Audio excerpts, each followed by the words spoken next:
হুঁশিয়ার সাবধান, স্বৈরাচারের দালালেরা হুঁশিয়ার সাবধান, ফ্যাসিবাদের দালালেরা হুঁশিয়ার সাবধান, দিল্লি না ঢাকা চুরাদের দালালেরা হুঁশিয়ার সাবধান, অ্যাকশন বাংলাদেশে ভাইরান যারা চিকিৎসার জন্য ভারতে যায় তাদের ভিসা কেড়ে নিয়েছেন, আপনারা ভিসা বন্ধ করেছেন। আরে আপনারা কি ভিসা বন্ধ করবেন?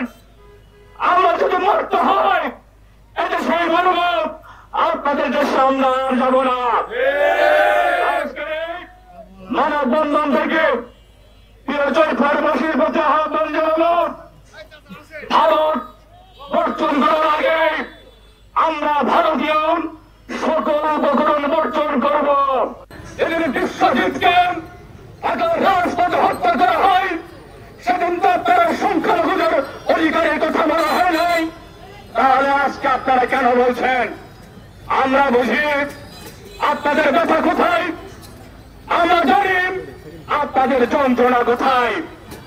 আপনাদের ব্যথা, আপনাদের যন্ত্রণা ওই একটি জায়গায়, সেটি হচ্ছেন আপনাদের মনোনীত পুতিনের রাষ্ট্রনায়ক শেখ হাসিনার বাংলার রাষ্ট্রীয় ক্ষমতায় নয়। আপনারা আপনাদের ইচ্ছা মতন বাংলাদেশকে পরিচালিত করতে পারছেন না, এটি আপনাদের কষ্ট।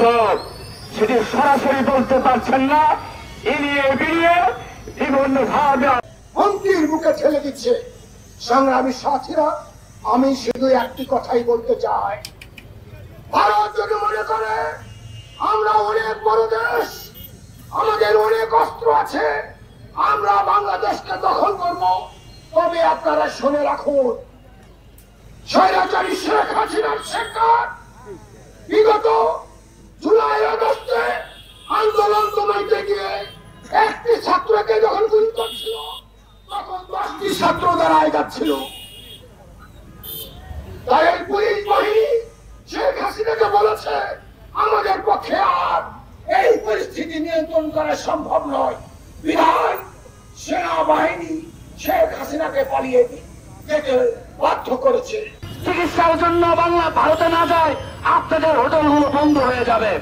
আমাদের বাংলাদেশের মানুষ যদি পর্যটকরা না যায় আপনাদের ব্যবসা প্রতিবাদ করছে।